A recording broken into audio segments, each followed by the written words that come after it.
വർഷം 2015. ജർമ്മൻ ബുണ്ടസ് ലീഗയിൽ ബയൺ മ്യൂണിക്കും വോൾഫ്സ്ബർഗും തമ്മിലുള്ള പോരാട്ടം പുരോഗമിക്കുകയാണ്.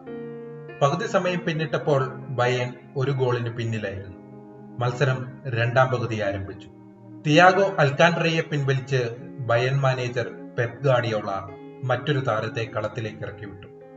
5 മിനിറ്റിൽ ആദ്യ ഗോൾ പിറന്നു. വെറും 9 മിനിറ്റിൽ പിറന്നത് 5 ഗോളുകൾ. ഫുട്ബോൾ ചരിത്രത്തിലെ തന്നെ അവിശ്വസനീയ ഗോൾ വേട്ട നടത്തിയത് ഒരൊറ്റ താരത്തിന്റെ കാലുകളായിരുന്നു. അയാളുടെ പേരാണ് റോബർട്ട് ലെവൻഡോവ്സ്കി.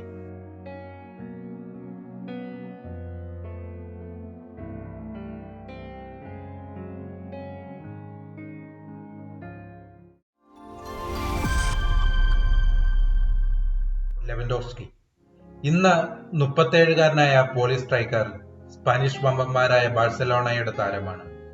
ഏതാനും വർഷങ്ങളായി ബാഴ്സയുടെ പ്രകടനങ്ങളിലെ നിർണായക സാന്നിധ്യം. എന്നാൽ കരിയറിന്റെ അവസാന ഘട്ടത്തിലുള്ള താരത്തിന് പകരക്കാരനെ തേടുകയാണ് ബാഴ്സ.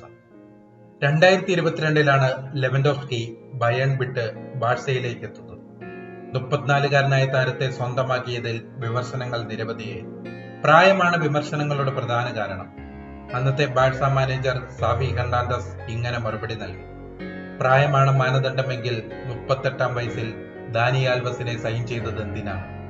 വിമർശകരുടെ വായടപ്പിച്ചുകൊണ്ട് ബാഴ്സ അവരുടെ മോശം അവസ്ഥയിലൂടെ കടന്നുപോയപ്പോഴും ലെവിയുടെ വീര്യത്തിന് മാറ്റമുണ്ടായില്ല.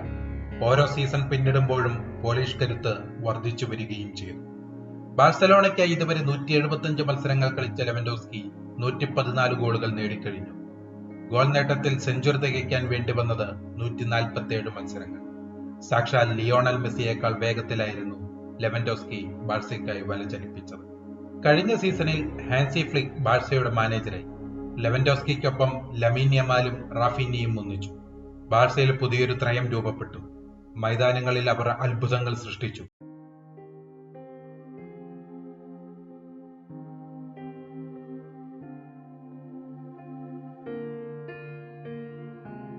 എന്നിട്ടും ഇത്തവണ പല മത്സരങ്ങളിലും ലെവൻഡോവ്സ്കിക്ക് പകരമായി ഫെറാൻ ടോറസിനെ ബാഴ്സ കളത്തിലിറക്കി.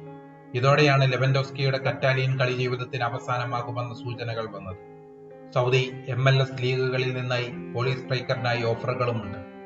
2026 ജൂൺ ഒടുവിൽ വരെ ലെവൻഡോവ്സ്കിക്ക് ബാഴ്സയിൽ കരാറുണ്ട്. ഫ്രീ ഏജന്റ് ആകുന്ന താരത്തെ കുറഞ്ഞ തുകയിൽ നിലനിർത്തുകയെന്നതാണ് ബാഴ്സ ആലോചിക്കുന്നത്. എന്നാൽ പണത്തിനൊപ്പം കളിക്കാനുള്ള സമയവും കുറയുന്നത് ലെവൻഡോവ്സ്കി അംഗീകരിക്കുമോ എന്ന് കണ്ടറിയാം.